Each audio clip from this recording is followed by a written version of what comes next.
Well, here we go. For those of you who are watching this as a video, right now I've got more screens in front of me than a NASA space launch. So you're going to see me looking all over the place because I've got a lot of research material for today's guest. But first, welcome to the Profit Tool Belt podcast. It's just for construction and contracting business owners who are curious to find ways to work smarter, not just harder. My name is Dominic Rubino. I'll be your host, and today's guest is Lee Phillips. Now, Lee is an attorney in the United States Supreme Court, and he's also a federal tax court attorney. This guy's smart, really smart. And you know how you listen to my show because it's about the business of the construction business? Well, the side effect of listening to this show is that you're going to have income problems. You're going to have profit problems. And these are the problems that we all want to have, right? Well, Lee is an expert at helping you make sure that you're not paying too much tax and that you are protected. Now, for those of you that are in a partnership, for those of you who are in a partnership that also happens to be a family business, for those of you who are thinking about getting investors at some point in the future, you're going to want to listen to what Lee has to say. All right. So we're going to get to his interview in a second. I just want to give you some background on the show because we have quite a few new listeners. As I said, my name is Dominic Rubino, and I help contractors get back in control of their construction business, even if they don't know where to start. And I do that by showing them how to use simple systems in three places. Number one, in the office. Number two, on the job site. And number three, in their shop or their facility, if they have one. So look, the truth is, you actually don't need a lot of extra time or a business degree to build a profitable and solid construction business. You just need those simple systems that I'm talking about and some new ideas to old problems.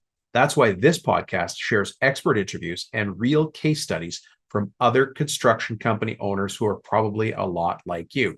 Lee is one of those experts. You wouldn't normally get a chance to hear him unless you went to some national conference somewhere and sat in on a tax abatement, tax mitigation strategy session. So this is going to be pretty interesting. The people who listen to the show have family businesses, they're in partnerships, and those of you, of course, who are running this business on your own, a company you built from scratch because your work ethic is insane. And everybody around you says it, and you know it's true. Take it as a compliment. Look, if this sounds even a little bit like you, then I think you're going to like this show. And I'll tell you right up front, what we talk about on the show is made for companies with at least 6 or 7 employees, if not 10 or 20 and above. Of course, that includes subs. Now, that doesn't mean you won't find value. If you're smaller than that, it just means you're going to be challenged a little bit more. In my regular life, when I'm not hosting the podcast, my company works with no-nonsense business owners of construction companies. The kind of company where the business owner has finally realized, hey, I'm trying to grow a business here. So we specialize in strategic planning, business coaching, and courses to show business owners how to do more with less, right? And we do that with private one-on-one coaching, doing boot camp, and specialty programs from time to time. If you're interested, contact me and I'll walk you through it. Now, before we get to the show, I want to challenge you with an important strategic question. What are you going to do with what you learned today from Lee? Because this is some big info. And also, at the end of the show, we're going to solve a common business problem. And the reason I have so many screens up is because one of the problems that we have that's common in business is we have a partner. So I've got 2 partner assets for you. If you have a partner in this business, there's 2 tools that I've got that people quite often lean on, and we'll talk about them at the end of the show. And if you want them, you can grab them from me. Let's get to the show. Mr. Lee Phillips, how the heck are you? I'm good. How are you, Dominic? I'm good. I'm so excited to have you on the show. Oh, well, your excitement it'll wane here in a minute, okay? Don't be over impressed is what you're saying. You're talking to a lawyer. I mean, it leaves a bad taste in your mouth. Yeah, I know. My grandson went to school last fall, and the teacher says, well, "What does your grandpa do?" And he says, "Well, he's a lawyer." And the teacher said, "Honest?" And my grandson said, "No, he's just a regular one." You know what? That's going to fit so well on this show because I do a dad joke segment. Then I know people tune in just to hear my corny dad jokes. So welcome to the show. Good to be here. Thank you for having me. Yeah. So listen, the reason I have you here is very, very specific. It's because I see a gap when I talk to clients and when we talk to other people who are listening to the show. And it's around this thing that happens, which is having a family business in construction. And you, as a lawyer, are an expert on all things to do with tax and not overpaying for tax, which takes me back to the family business and preparing for the future.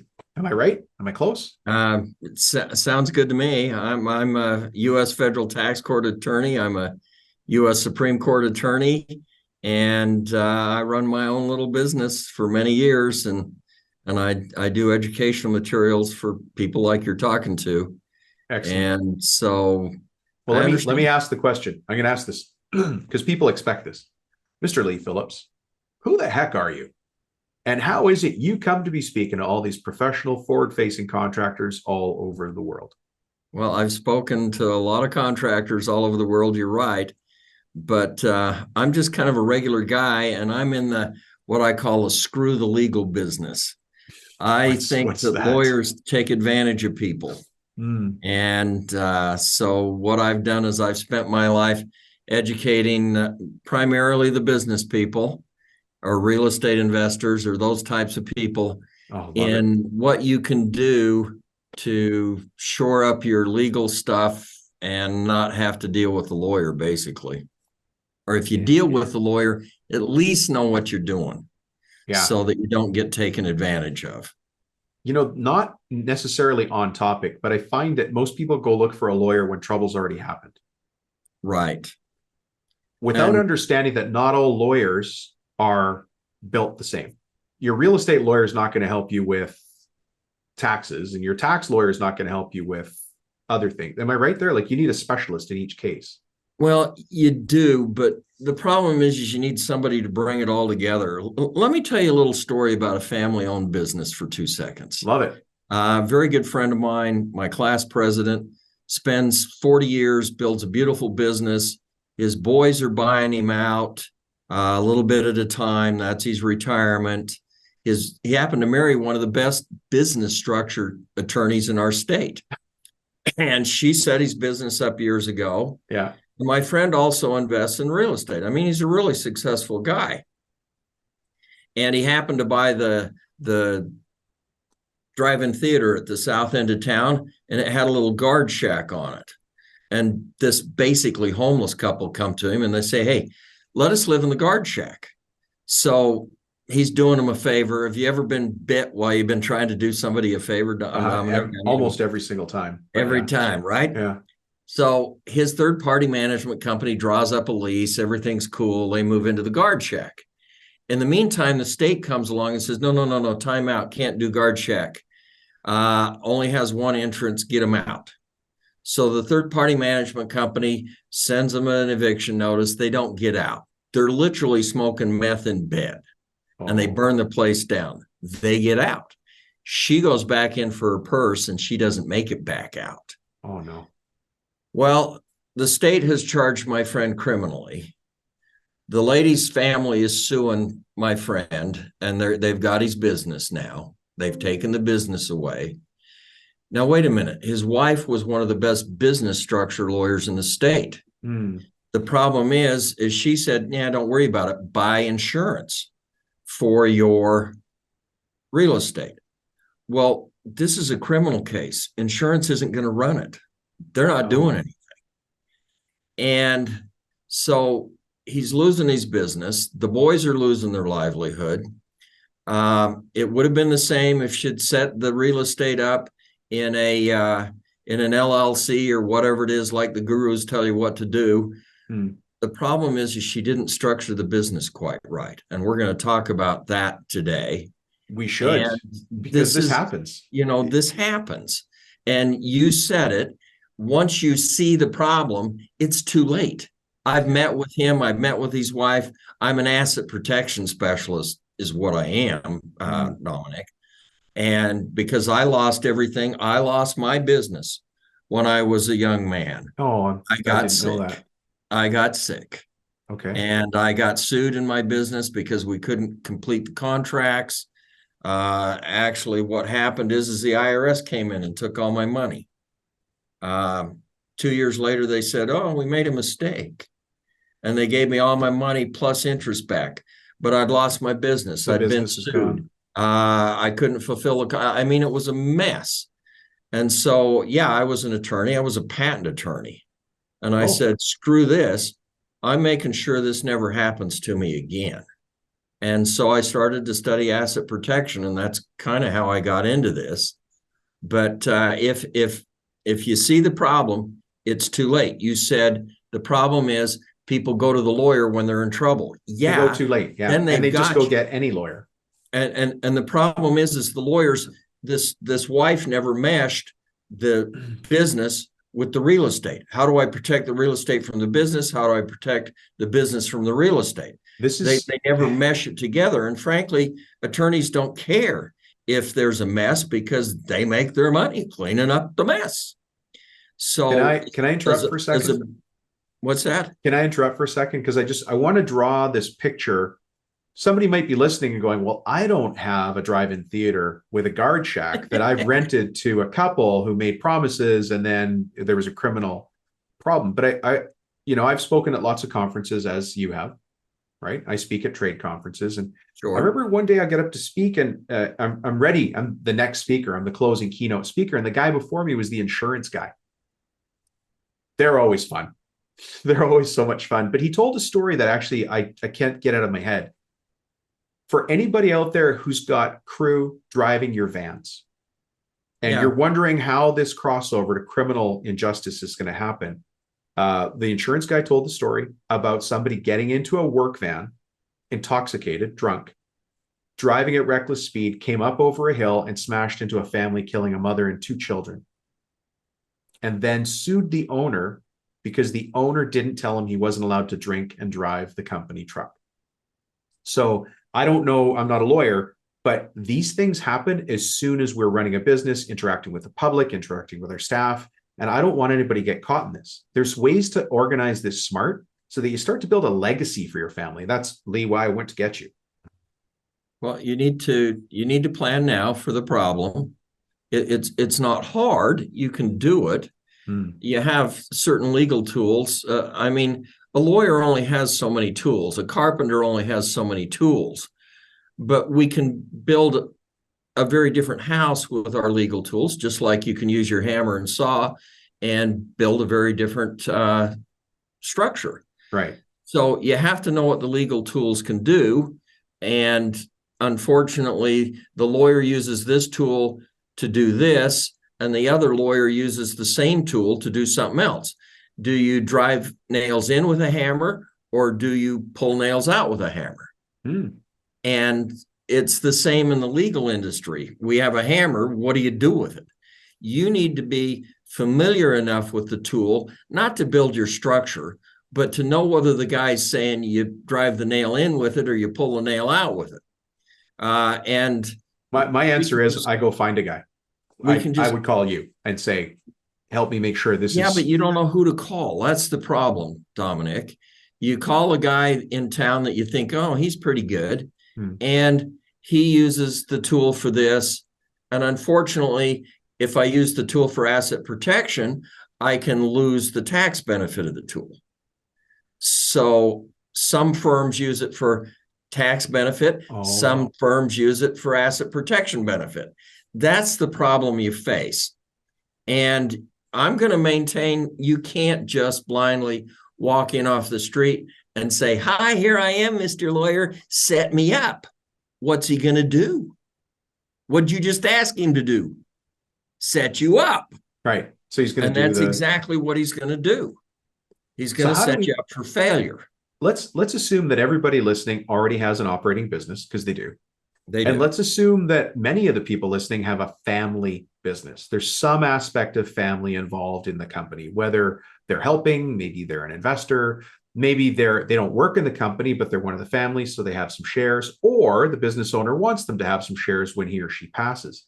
How does that conversation go with you? Well, let me cut to the chase with you, and I'm going to start to be point blank with your guys and girls.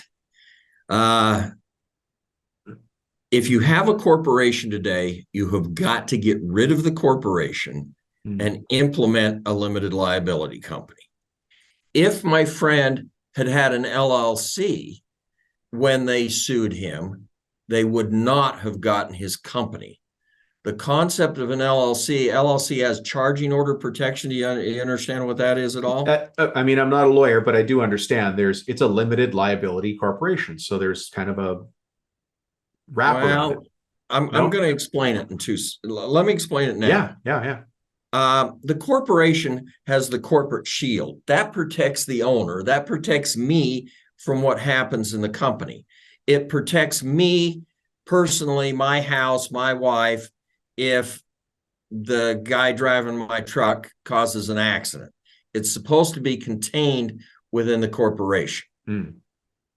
When Wyoming created the LLC, they took a corporation and married it with a partnership. It got the DNA for this corporate shield, protect me from the daddy corporation. It got another piece of asset protection stuff from the mommy partnership. Now, wait a minute. You've always said no asset protection in a partnership. Well, it doesn't have the corporate shield. And unfortunately, when you say asset protection, the lawyer, everybody else goes to the corporate shield. The partnership has what's called charging order protection.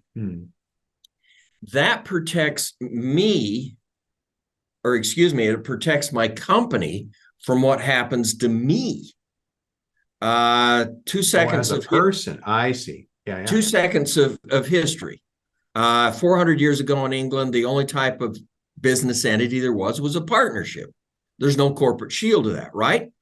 So me and Dominic and Joe, we go into business. We spend 30 years. Me and my kids, we go into business. We spend 30 years. We build a beautiful business. And Joe goes out and he gets in trouble.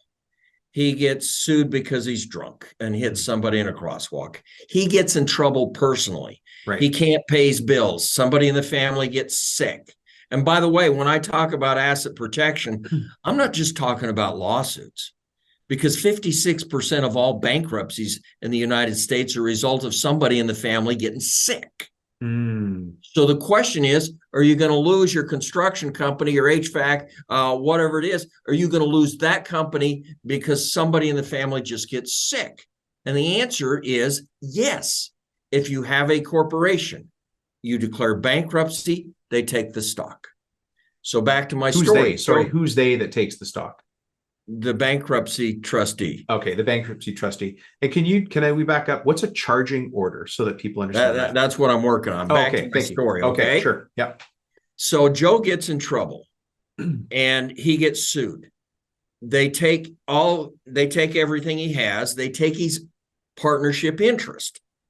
That means by law, this guy can come in. He can sell a company out from under me and you. He doesn't need our permission. He can do whatever he wants with our company that we spent 30 years building.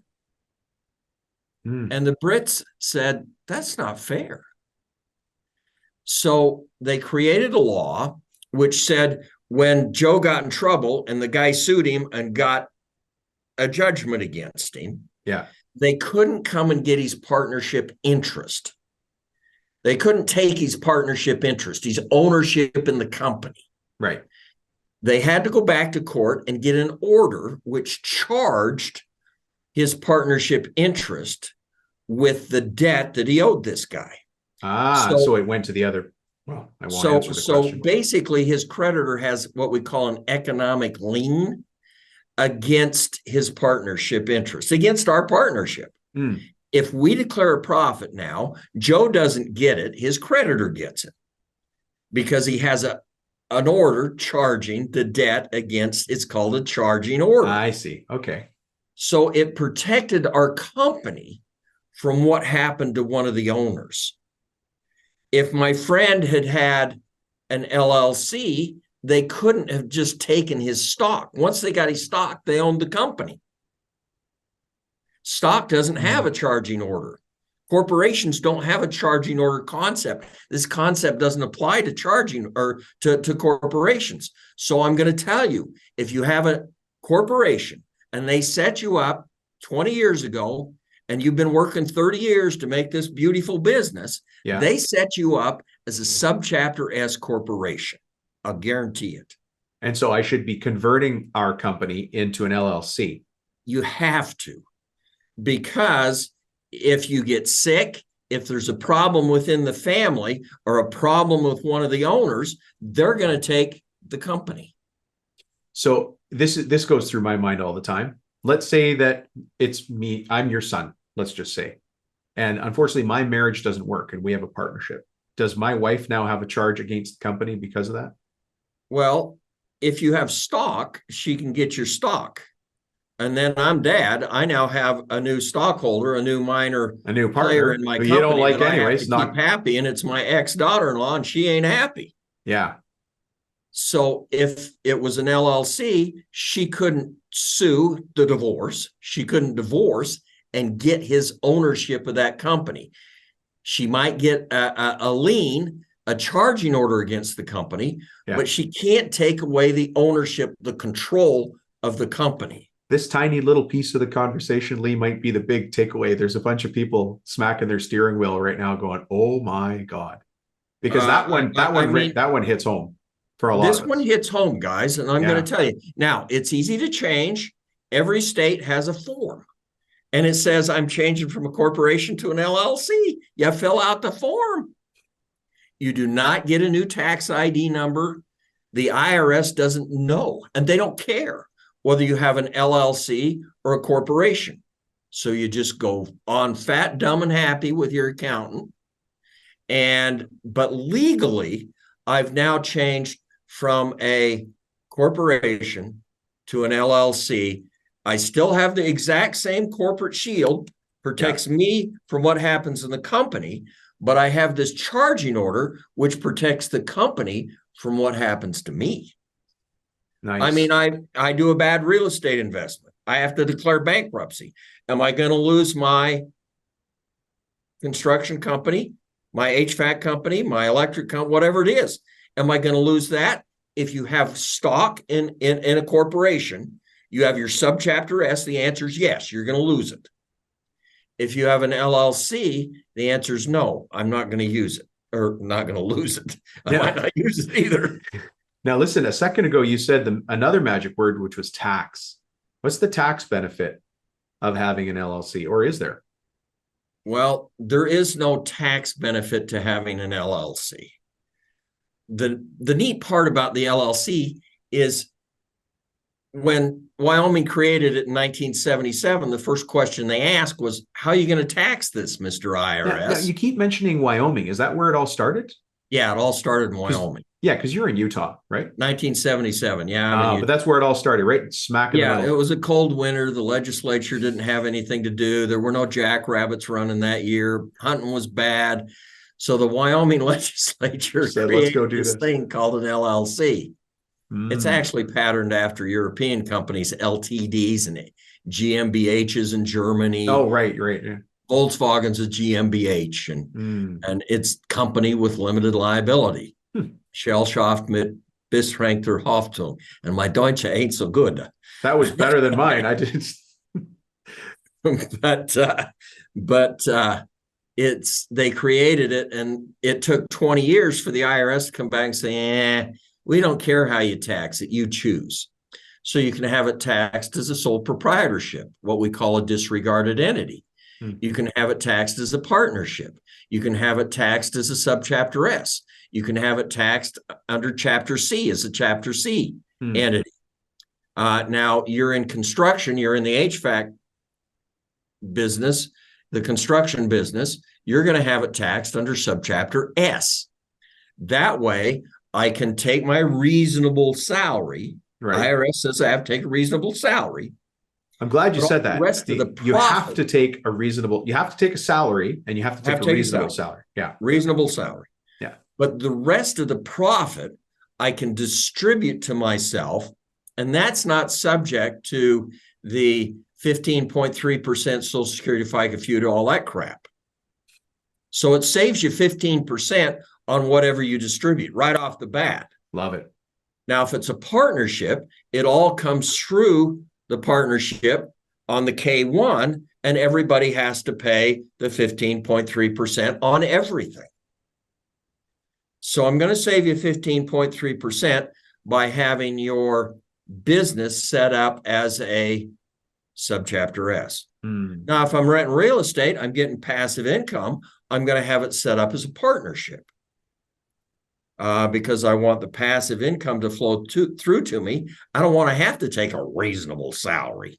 Is it really common for people to have multiple levels of companies for different functions Yes, you're in going to their have more business? than one LLC. You're going to have Okay. one for your real estate investing, your four short-term or long-term rentals, and you're going to have your company, your LLC for your construction company. And then I think you mentioned in one of our previous calls that some people also set up an LLC for their equipment. They separate their equipment as well. Well, you can. Um, in your construction business, you've got your asset is your equipment, right? Hmm. I have my employees in the construction company.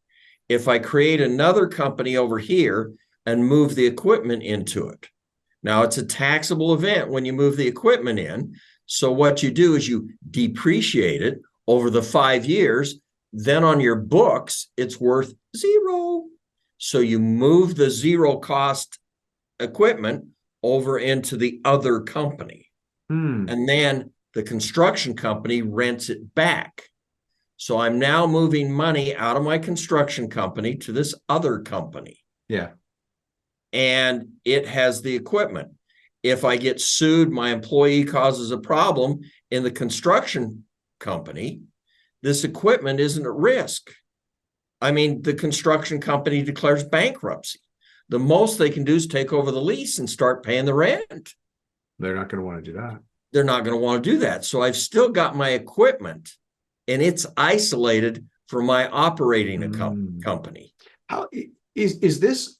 Do you have to be a $10 million company to be doing this? Do you have to be $100 million company to be doing this, or can you start doing this at X? Absolutely not. If you're a $300,000-$400,000 company, you got a backhoe and a front end loader. I'm going Or to a put that CNC or something backhoe and like front that? end Yeah. loader in this company and rent it to my active construction company. I could tell you this, Lee. Anybody listening to this show who's, let's say, they're $300,000 today, if they're listening to a podcast like this, they're well on their way to being $1 million company and a $5 million company at some point in the future. So they Well, need to be thinking about these Dominic, things. you deal with successful people. Yeah. Yeah. Successful people are smart. These guys that you're dealing with, the people we're talking to, they're smart. The problem is their lawyers never sat them down and explained it to them because the lawyer probably doesn't know all of this stuff. He isn't thinking stuff. I'm going to give you one more tip. How does that sound? No, we don't want it. We're done. Okay, we're out of here. Yeah, See you later. Yeah. You're going to make your construction company a subchapter S, or you're going to make your real estate company a partnership.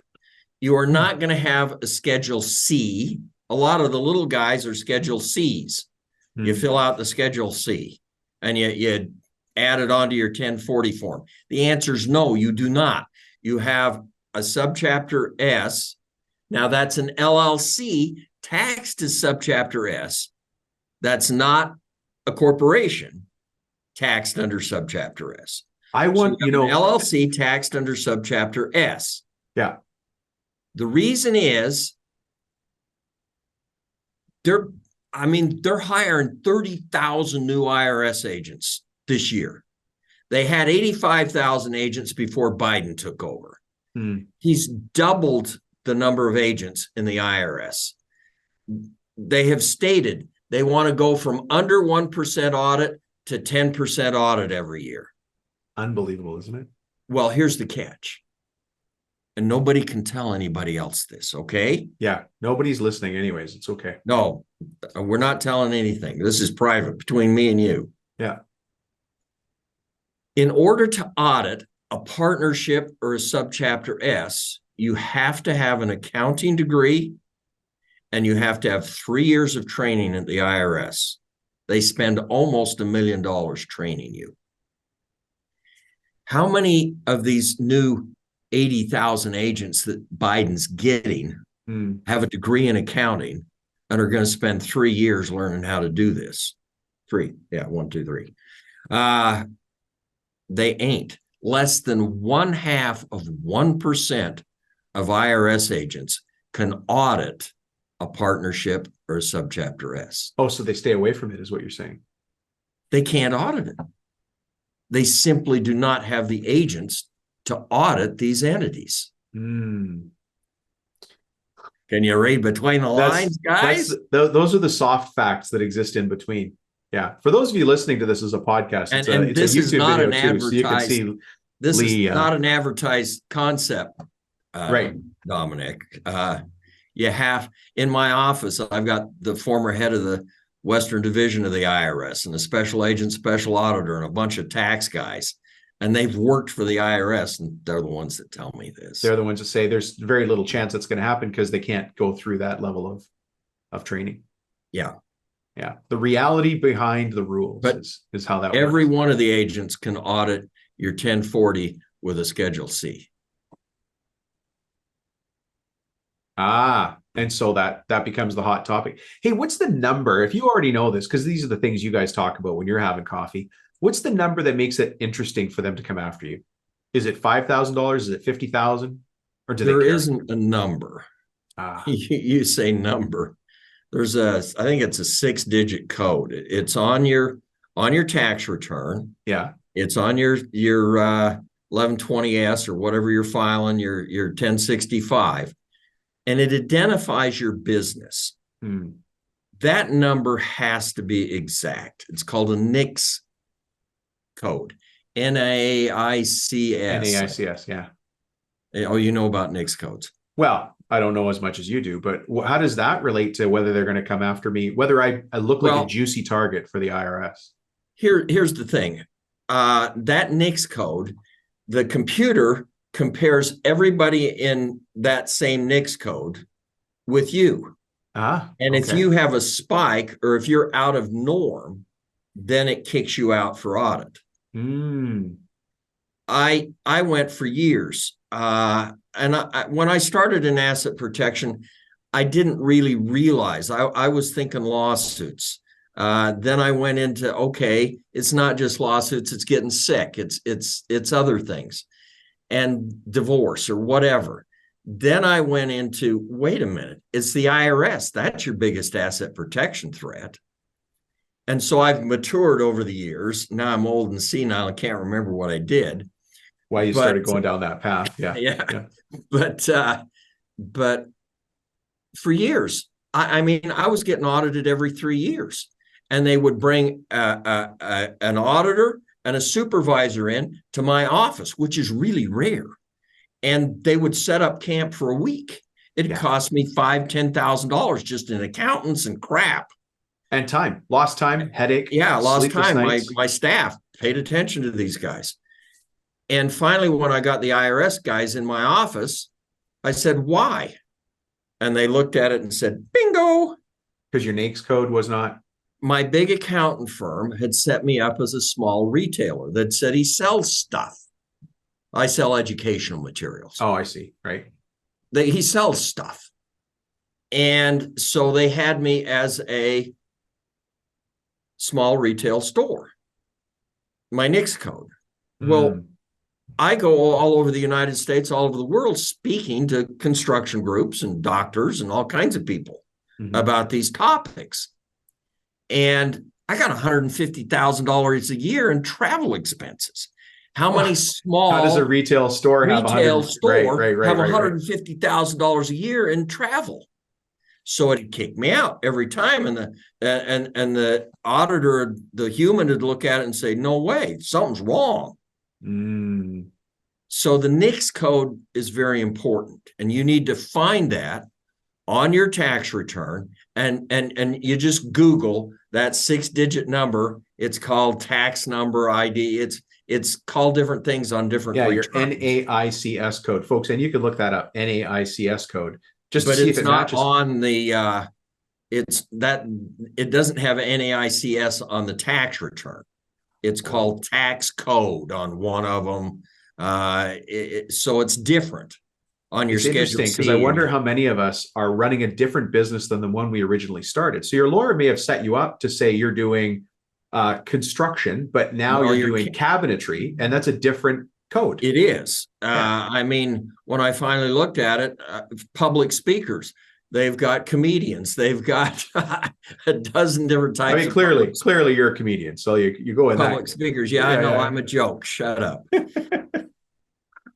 So I think we've hit on a couple of really important things here today that I didn't expect that we would. First one, I didn't realize that illness could be the one that knocked me off my game. It knocks most, that's the biggest one. Right. The one that hurt the most is to hear that if you and I were partners, let's say I was your son and I was getting a divorce from my wife, she would be able to reach through and suddenly be your new shareholder because she That's wins right. it in the divorce. That one is extremely painful. And that one's probably got people sweating on the way home right now. There's a couple others that I missed that other people picked up some high points. Those are fantastic though. How hard is it to go through this process? Is this like a complete overhaul or let me do this. Lee, Well, if somebody wants to get in touch with you, how would they do that and find out more? Because that's where I'm going with this. I don't take clients, okay? Well, that makes it hard. Yeah, so there's no use. I'm worthless. There's no use getting in touch with me. I have a free report for you, sort of thing on LLCs. If you want that, it explains charging orders. It's about 20 pages long, and I can give that to people. Sure. Yeah. Thank you, by the way, if that's fantastic. I can set up. I'll set up a website. My domain is Legalese. It's a pun on my name, Legal, and then it's EES. So there's not two L's in the middle, okay? But let's just do legalese.com/Dominic. How does that sound? Can they remember that? Perfect. Yeah, this episode won't even go live for 6 weeks, so you'll have time to set that up. Oh, so maybe spell it, Lee, one more time. LEGALEES. LEGALEES.com/Dominic. Oh, I get it, because your name is Lee, so the end is LEES. Yeah, it's a pun on my name. And legally, after I'd been doing it for 10 years, I thought, oh, that's kind of hokey. I'll change it. And then I realized that it actually had a lot of goodwill. Yeah, So, well, and how hard is it to get a good domain name now? yeah, you can't get good domain names, but you start getting wacky named companies. But legal EES, or yeah, anyways, we'll have links to it in the show notes. If you had to leave us with one parting thought, I really want you to think, and I know I'm excluding some people listening to the show, but I want you to give us a parting thought for that family business that is growing. Now, they might not feel like they're growing today, but I want people listening to understand you started from zero, from very little. And again, if you're just listening to my show, you're on the path to greatness. You're just moving forward. It might feel slow, but you're moving that way. So, Lee, if you're talking to people who are growing and they're a family business in some way, shape, or form, give me 3 things they need to do. They need to do the asset protection. That's going to involve getting an LLC instead of a corporation. Mm-hmm. They need to pay attention to the taxes. They need to learn what above the line and below the line accounting is. That's something you've got to know. So you've got to work above the line in your tax stuff.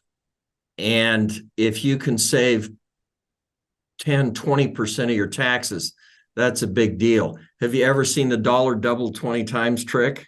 No, that sounds like a cool thing, though. What is it? We got time to do this for 2 seconds. So what's it called? The dollar double? Dollar double 20 times. It's no science, okay? Look, Dominic, we're going to take $1. We're going to double it.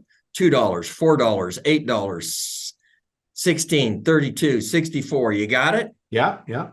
You end up with $1,048,000 and change. Over $1 million. It's a lot. That's a lot. But wait a minute. There's no tax on that. Everything we do is taxed. So let's tax it. Let's say you're in a 40% tax bracket, Fed and state, okay. So I'm going to take $1 and double it, but I've got the dollar in profit, so I have to tax it at 40%. So I don't end up with $2. I end up with $1.60, lost 40 cents, right? Yeah. Double $1.60, $3.20, but I got to tax the extra $1.60, so I don't end up with $3.20. I end up with $2.56. So you understand what we're doing? Yeah, yeah. So on this side, I've got $1 million.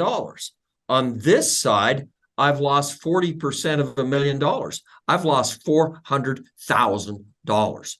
That's huge. Yeah. Really? You sure? Well, I don't know. I'm waiting for the shoe to drop here. I feel like I'm missing something. You are. How much do I have over here? 600,000? Yeah. Do I have 400,000? Do I have 200,000? Do I have 100,000? Do I have 50,000? Do I have 25,000? How much do I have over here? I've got 1,048,000 over here. Sure. How much do I have? I taxed it at 40%. What do I have over here? I've got $12,089 total. Because I allowed myself to get overtaxed.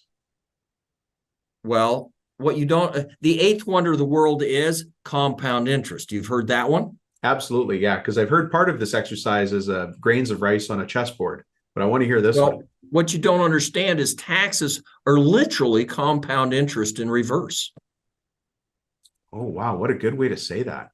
So if I Which can also save, sucks, by the way. it also sucks. Yeah. So you've got to go to the LLC for the asset protection. We got to control the taxes. And we haven't talked about it, but you've got to structure it so that when dad dies, the kids can take it over and it's not eaten by the lawyers in probate and crap. Oh, those lawyers love that. Yeah. Well, yeah, the fees, no matter what, fees going in, fees coming out. Taxes are compound interest in reverse. Yeah. You've had a couple of doozies here today. You should pat yourself on the back. Yeah. And so, by the way, what do I end up with on the other side? Is it 12 grand and change? $12,089. And what are some of the tools that you're talking about or in the report you mentioned, are there ways to mitigate that then, I would assume? Well, yeah. I've I went out on the internet years ago to see if I could figure out how to lower my adjusted gross income. And if you're going to do that, you got to work above the line. And the only sites I could find on the internet said you adopt children. These people have never raised a child. You do not raise a child as a tax deduction, you idiots. Maybe they used the wrong words there. But you've got to use benefit plans, HRAs, HSAs. You've got to use retirement plans. And you can put the money away. You get the tax deduction, and it grows without a tax. So you've got specialty tools. What did I just say about taxes? Yeah, you grow without it. But you've got specialty tools there for that. You can't find me one person that says, wow, my broker made me rich. Can't do it. You can find somebody who says, I've made money in my IRA. Well, I got news for you guys. Your broker's just as stupid managing your IRA as he is managing your general account. The difference in the IRA is the tax benefits outran the stupidity of your broker. So use the IRAs, use the 401ks, use SAPs. I mean, there are dozens of different types of retirement plans. There are dozens of different types of benefit plans. Your financial guy knows something about retirement plans, but he knows nothing about benefit plans. They're big. Use the 199A. A lot of people aren't even using that. That's where you get 20% of your profit tax-free. And by the way, that disappears on December 31st, 2025. Dang. Trump didn't have enough votes in Congress to make his tax laws permanent. Everything disappears on December 31st, 2025, and it twinkles back to what it was in 2016. Darn. That's going to hit you below the belt, guys. I just want to keep going with this. Just real quick, because I think you're going to hang up. I'm tired of you. Yeah. Well, are you tired of the audience? Is that what you're saying, Lee? No, it's you. Okay, well then that's fine. I'm insulting you directly. I have above and below the line, above the line and below the line accounting. I think you might have caused some questions. I certainly don't know what that is. Can you give us 2 minutes on above and below the line accounting? The line is your adjusted gross income line. Okay. Anything you do above the line either adds to or subtracts from your adjusted gross income. And your AGI dictates basically what tax bracket you're in, whether you get your deductions, your phase outs, everything, whether you take your medical deductions, it controls everything. And your financial dude works below the line. Your home mortgages, your charitable contributions, all of this stuff is below the line. Mm. There are only two ways that you can work above the line. One is your little business, and the other one is your real estate. Those come in above the line. But your accountant's never brought you in and put his arm around you and said, we need to really teach you how to use your little business as a tax shelter. Your little business, your construction company, is your tax shelter. Are you using it as a tax shelter? Interesting. And the answer is yes, you need to learn how. You need to do the benefit plans, the retirement plans. You need to learn to write off. You need to learn to depreciate. You need to learn to do all of these things. I mean, I can literally take a real estate investor and double their return on investment, their ROI, just by using the tax laws that they were never taught about.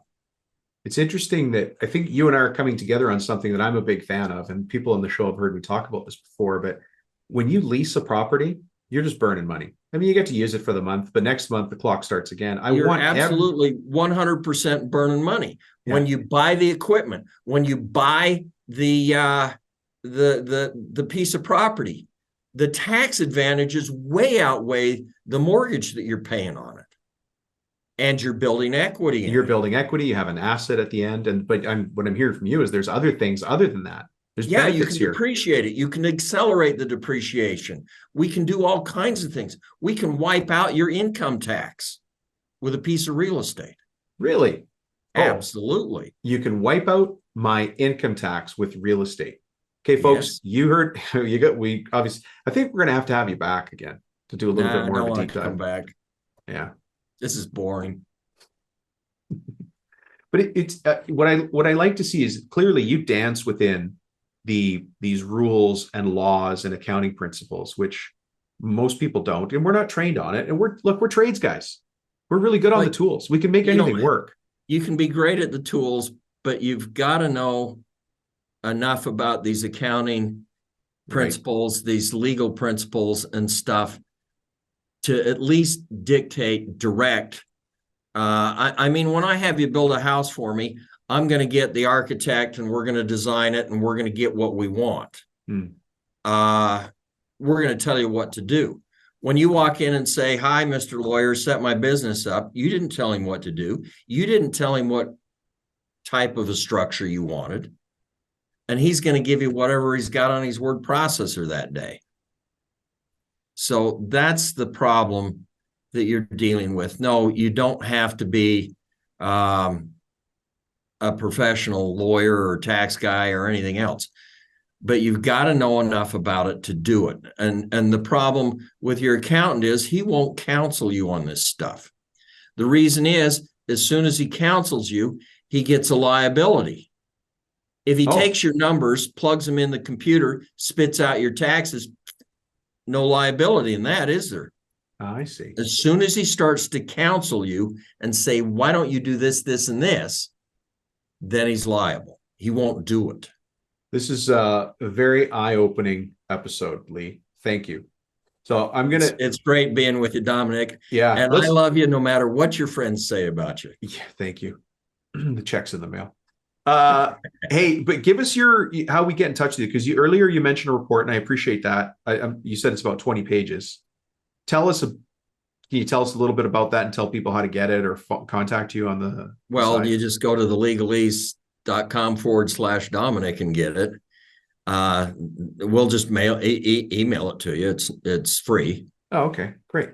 There's no charge on it. And I don't really encourage people to talk to me, to contact me, because I don't take you as a client.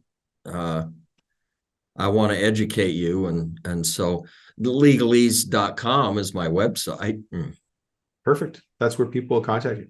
And again, folks, if you're listening to this and driving, just go to the main page of the podcast and we'll have links in the show notes back to you. Otherwise, for those of you who have a pen and paper, it's legalese.com/Dominic. So I'll spell this out, see if I get it right, Lee. Legal, so LEGALEES.com/Dominic. And if you're listening to this show, you should know how to spell How do you Dominic. spell Dominic? I know. DOMINIC. Okay. Yeah. Lee, thank you very much for being on the show. I really appreciate it. It's great to be with you. Thanks, Tom. Enlightening, I've man. had fun. I hope you have. Yeah, I have. Thank you. Well, Mr. Lee Phillips, thank you so much for joining us for today's episode. I really appreciate your insight, your wisdom. Those of you who have family businesses, you got a couple of reality doses there. The one that gets me is where perhaps something happens to my partner and suddenly I'm business partners with their spouse. Yeah, I don't like that one. I don't like that at all. And so maybe listening to Lee or following him or finding out more about the systems and structures he's talking about is something you need to do as a smart and wise business owner. But let me break this next portion of the show into 3 equal parts. First, I'm going to start with some dad jokes. We got to lighten the mood here. Lighten the mood. Second, I'm actually going to ask you a favor today. I'm going to ask you for a favor. And number 3, we're going to identify a common problem for contractors and business owners. And as I mentioned earlier in the show, specifically for those of you who have partnerships or maybe family members working in the business or maybe investors, things like that. What I'm going to do is I'm going to simplify the issue and then I'm going to give you steps on how to fix it. Okay. So let's start off with some dad jokes first. I have so many screens open, folks. It's not even funny. I even have my book here because I took my notes, my jokes in the book. We're going to do our dad jokes with a lawyer theme because Lee inspired me to do some lawyer jokes. You know how hard it is to find lawyer jokes? Not hard at all. Hey, speaking of lawyers, do you know who invented copper wire? Yeah, well, you might not be surprised. It was 2 tax attorneys fighting over a penny. You can use that one when you're working with the electricians on your next job or your next reno. Hey, I heard this story about a young lawyer who dies and he goes to heaven. Now he's really young. He's about 32 years old. And he said to the angel, look, it's too early for me to die. And of course, he's arguing with the angel at the gates of heaven. That's what lawyers do, right?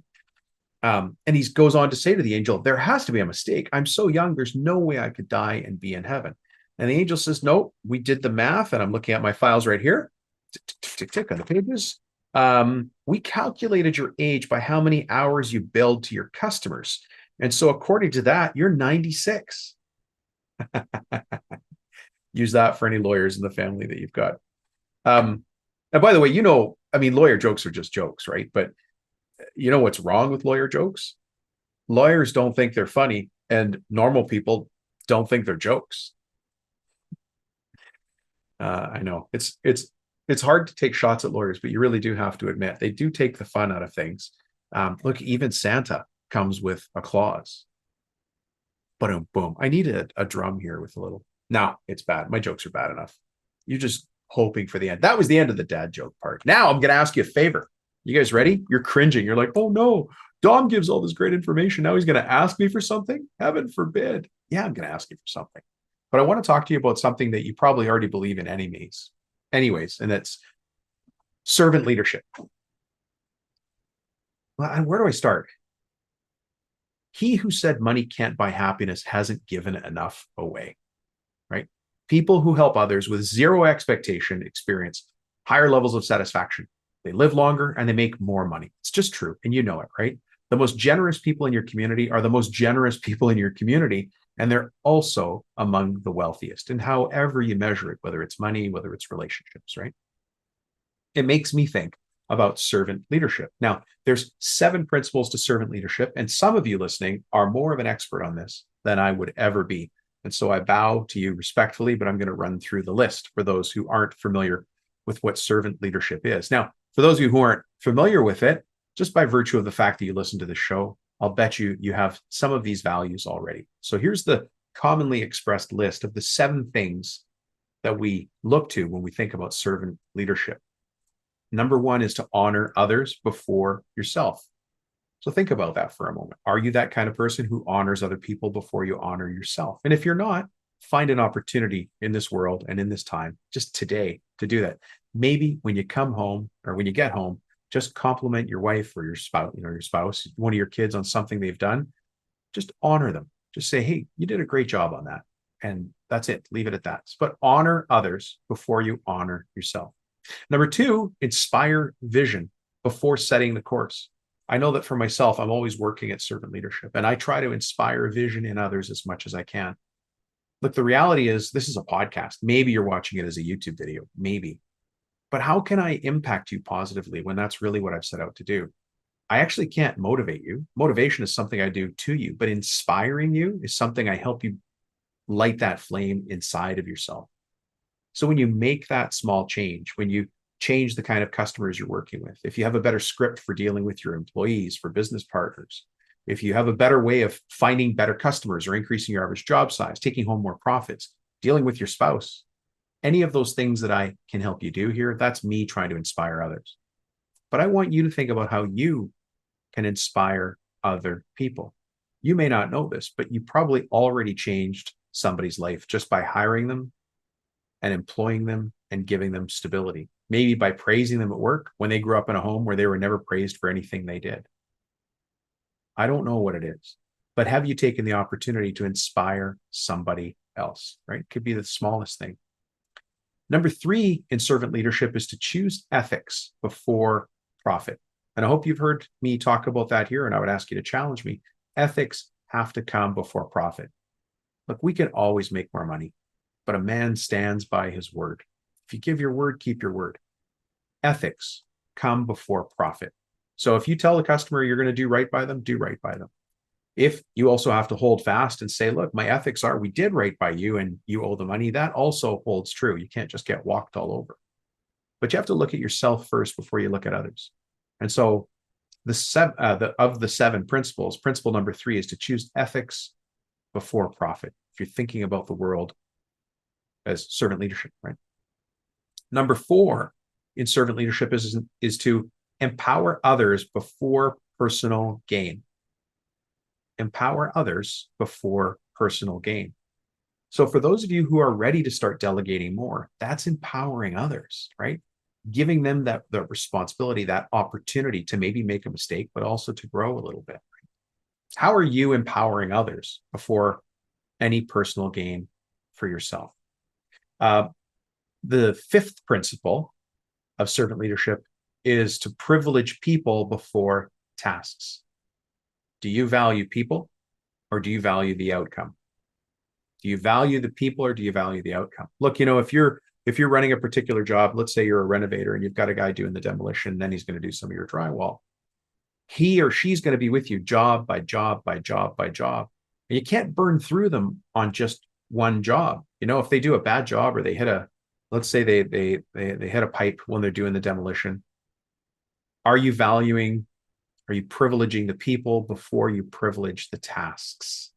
The task may have gone sideways, but that person, they didn't come to work to try and mess your day up. I have to remember this sometimes. They came to work to try and be part of a team. Have you built a team for them? Have you built a place for them to be during that 8-10 hours a day that they're with you? So the fifth principle of servant leadership is to privilege people before tasks. The sixth principle is to balance focus with flexibility before making decisions. I think long and hard about this one, and I don't know how this fits in, but I do remember being a really little kid and, at night say your prayers. And I always prayed for wisdom. That might sound weird. It sounded weird to me at the time. It even sounds weird to say it out loud now, but I've always wanted to be wise, not smart. I don't want to be smart. I want to be wise. One of you listening reminded me that he and I had a conversation many years ago about business coaching. The reason he didn't work with me is because I had answers to every question. And he found that disrespectful. And I'm glad that he shared that information with me. I wasn't being wise. I didn't balance focus with flexibility before making decisions. Instead, when I spoke with him, I said, oh, you've got this problem, let's do this. You got this problem, let's do this. And he's a very analytical and wise man himself. And he thought, this guy's not really listening before he answers. And he was good enough to tell me about that. It took quite a few years, but we do now work together very closely. He's one of my private one-on-one coaching clients. But he was also open enough to tell me, hey, Dom, the reason I didn't work with you back in like 2014 or something was because you weren't wise. You were trying to be smart. And so I constantly have to look at myself. And I guess the reason I'm bringing this up is, are you looking at yourself? Are you balancing focus with flexibility before making decisions? Are you trying to look at all sides of it and then making a decision and acting on it, right? The important part about making a decision is that it should lead to action, not just making a decision and sitting on it. I don't want you doing that. And the seventh principle of servant leadership is to serve with humility before all else. Quite often, I listen to my episodes, and I listen to them for technical reasons, not because I want to hear my own voice. But I say to myself, Dom, you have to talk about your own failures more than you talk about your successes. Because I hear myself talking about my successes. And what's missing in those stories is the failures, is the honest and tough conversations I've had with my wife over the years. Times when we're like, how are we going to get milk for the kids? Guys, I'm not kidding. Taking money out against my home to keep the business running. I'm not kidding. Those are horrible times. I don't tell those stories enough here because it's easier to talk about successes. I did this and I got that. But I have to remember to serve with humility before everything else. Do you remember your first day on the job as a young apprentice, or starting the business, or buying the business, or coming in as a family member? Think back to those days and the mistakes you made. And then look at the person who you've hired or brought in with you and the mistakes they're making. As long as they have the right intent, you can work with them. But you have to be that leader who serves with humility before all else. So where am I going with all this? Well, here's the ask. I want to take the opportunity to ask you to take some aspect of those 7 principles of servant leadership as you listen to this podcast. And so I have a simple question for you. Would you help somebody you've never, ever met? If it didn't cost you any money, but you also never got any credit for it whatsoever. Would you? If so, I have an ask to make on behalf of somebody you don't know and likely you never will meet. They are just like you, or like I was saying, just like you were a few years ago. They're likely less experienced than you. They're full of dreams and goals, and maybe just a little bit frustrated and unsure of where to look next. And this is actually where you come in. The only way for us and my coaching team, for us to accomplish our mission of helping people grow this business, so they're running a business that just happens to be a contracting company, is to influence more people. The reality is most people do, in fact, judge a book by its cover and its reviews, because it's a modern day and time. If you found this podcast valuable up till now, can you please take a moment and leave an honest review? It's going to cost you $0. Probably going to take, 60 seconds of your time. But you know what your review is going to do? Think about it through that filter of servant leadership. It's going to help one more business owner support their family, help one more business owner get closer to their goals, help one more business owner move one step forward, help one more business owner hire one more person. Imagine the impact that would have on our economy if every business owner was able to hire one more person. It's one more life changed for the positive, for the better.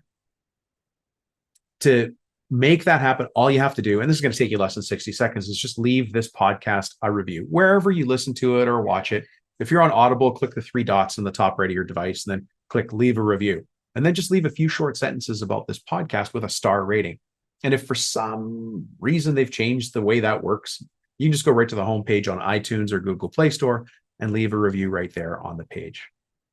And by the way, if you feel really good about helping a faceless entrepreneur, think about me sitting on my desk talking to a computer screen. You're my kind of person. Your reviews make me that much more excited to continue on and continue finding great guests to bring you even more value. And you are going to love what we have in store for this podcast in the very, very near future. I want to give you one more life hack, because as a business owner, you're a person of influence.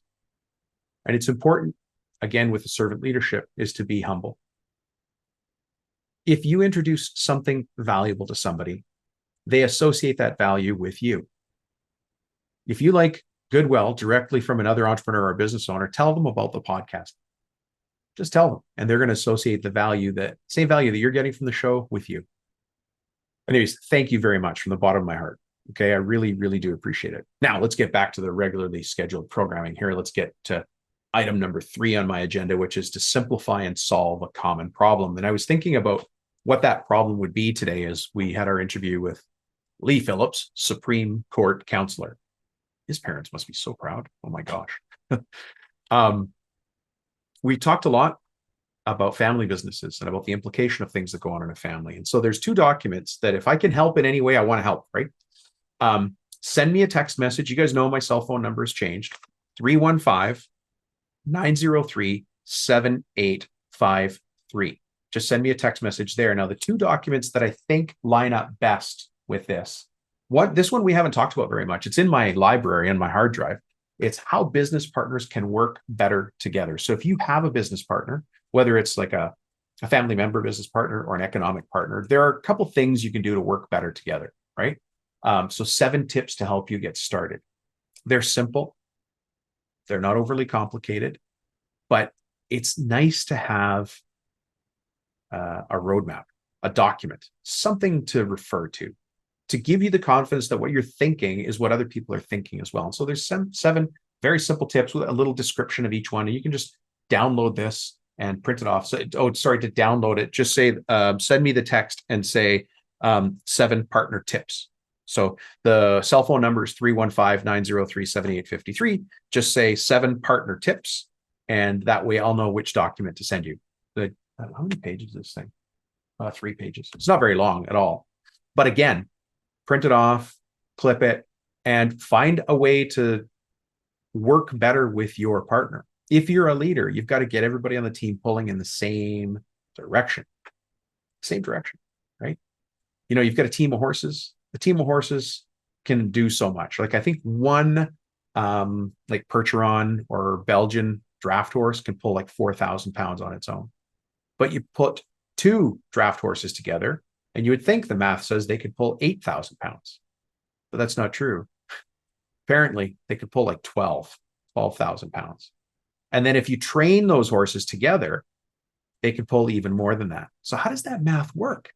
One Belgian horse could pull 4,000 pounds, but 2 could pull 12. It doesn't make sense. But that's because with everybody pulling in the same direction, you can get more accomplished.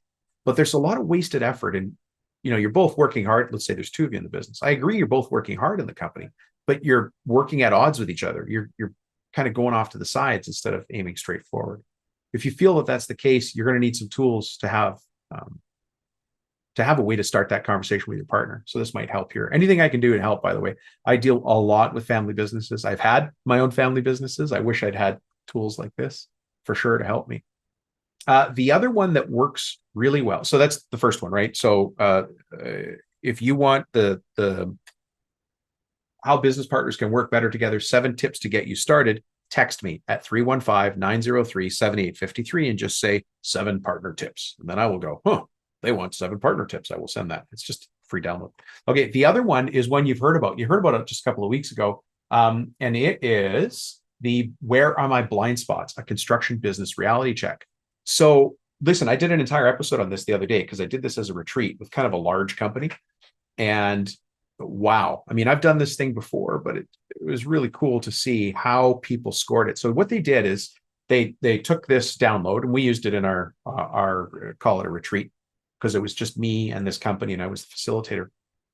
What we did is we gave this Where Are My Blind Spots self-assessment tool to the 2 leaders, the 2 partners in the business, and had them both do it and then meet and talk about each of their results.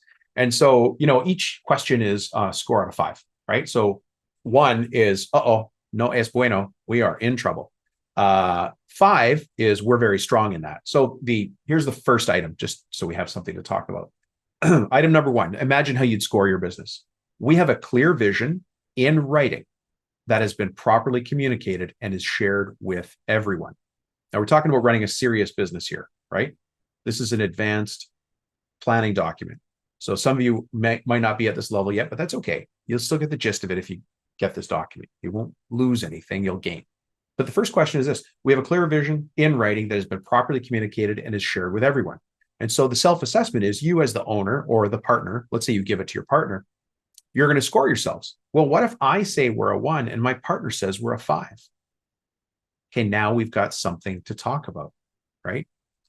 You might think it's a disagreement, but I'm going to have a reason why I think we score ourselves 1 out of 5, and you're going to have a reason why we score ourselves 5 out of 5, but the conversation has started. In so many ways, my job as a business coach, as a mentor, as a guide for growing your business is just to get the conversation started. I don't have all the answers. Coach Lee doesn't have all the answers. We're not supposed to. We have the questions. We don't have the answers. We have the questions, right? We don't have the bullets. We have the gun, if that makes sense. So you need both of those things together, right? So if you're lacking the questions, if you're lacking a way to sit down and have a reasonable conversation about the future of the business, this is one of the tools you would use. And so just like we did at this retreat, I gave a copy to each of the two owners, and they went and did the assessment on their own and then sat down and went, what'd you get for question one? Oh, I got this. Well, what did you get for question one? Oh, I got that. Okay, now it's a discussion. So just to put a neat, tidy bow on this, let's go to number 2. We are clear on our core values, and we are hiring, reviewing, rewarding, and firing around them. Well, now let's say me and my partner both scored ourselves a 3. I think we're 3 out of 5, and he thinks we're 3 out of 5. Good. Well, we agree. That might not be the hot point for us to go forward, but what's going to happen over these 20 questions is you and your business owner can now see on paper where you agree and where you disagree, which is fine. It's okay to disagree. If two partners that always agree, not the strongest partnership. You need a little bit of friction there. That's how you get the most growth or the most return from having partners, right? But at least we know. But then you can go ahead and you can prioritize everything, right? You can prioritize what you need to do. Because maybe all you guys agree, hey, here's the 3 things that we scored a 1 on. Let me just add to this. Let me imagine for a moment that you're the business partner who listens to this podcast, who reads the books, who goes to the trade shows, who goes to the networking meetings. You're the partner out of the two of you who goes to the industry and trade associations, and your other partner doesn't. Not interested, not concerned about it. You're craving making changes in the business because you want different outcomes. How many of you are nodding your head right now going, Rubino, are you in the truck with me? How do you know this? Because I hear it all the time, right? So imagine that you're that business owner. You're craving changes, but your partner isn't. How do you get that conversation started? Well, either of these two tools, probably between the two of them, blind spots is best. And you just text me the word blind spots, I'll send it to you. But this gets the conversation started. But here's what happens is, let's say that you give this blind spots assessment to you and your business partner. He does his version, you do your version. You and he totally disagree on the scores for everything. But there are 3 or 4 things there that he says need to be changed in this company. And he's going to get probably pretty passionate about his answer, or her. Yeah, we definitely need to fix this. And then we need to fix this. And we need to fix this. And you, sitting back, being that wise and humble leader, will say, well, I'm glad you've recognized that we have some things to change in the business. How would you feel if we started changing those things right away? Because my goal as a leader is to lead. I want to move us in a direction, but I can't do that unless we're moving. So if your partner wants to move on 3 things that you don't currently think are important, let it ride. Get that momentum going. Get a win going. You've now started the communication. You've started down the path of getting things accomplished. And of course, your agenda items are going to hit the table at some point too, right? Remember the 7 principles of servant leadership. Honor others before yourself. Inspire vision before setting the course, right? Empower others. Privilege people. Balance focus with flexibility. Serve with humility. I think I missed one in there, but you know what I mean? The opportunity is here for you to take some action. I can't be serious all the time. You guys have heard me say this joke before. It's like taking a fat kid to the gym. It doesn't matter what you do. It doesn't matter if he gets on the bike. It doesn't matter if he gets on the elliptical. It doesn't matter if he changes how he eats. He's going to see massive gains very quickly because he's changed his habits. He's become a person who thinks about fitness. Same thing in your business. Anyways, either of these 2 downloads would be valuable for you. How business partners can work better together. Just send me the keyword 7 partner tips. Just text me 315-903-7853. Or you can get the blind spot. I talked about the blind spots quite a bit a few episodes ago, so you may have already downloaded this. But for those of you who didn't hear it or didn't see the need, you can still get that from me. Just send me a text at 315-903-7853 and say blind spots. And then I'll say blind spots. That must mean they want the free blind spots download. And then I'll email you. That's how easy it is. All right. How are we doing? We're over time. Are we on time? Has this been valuable today? I really appreciate you checking in. I can't wait for the day that you and I get to shake hands, maybe sit down and have a coffee together, one-on-one, somewhere, instead of this crazy podcast world that we're in. But here we are. Let's make the most of it. Thanks for checking in, folks. We'll talk to you soon.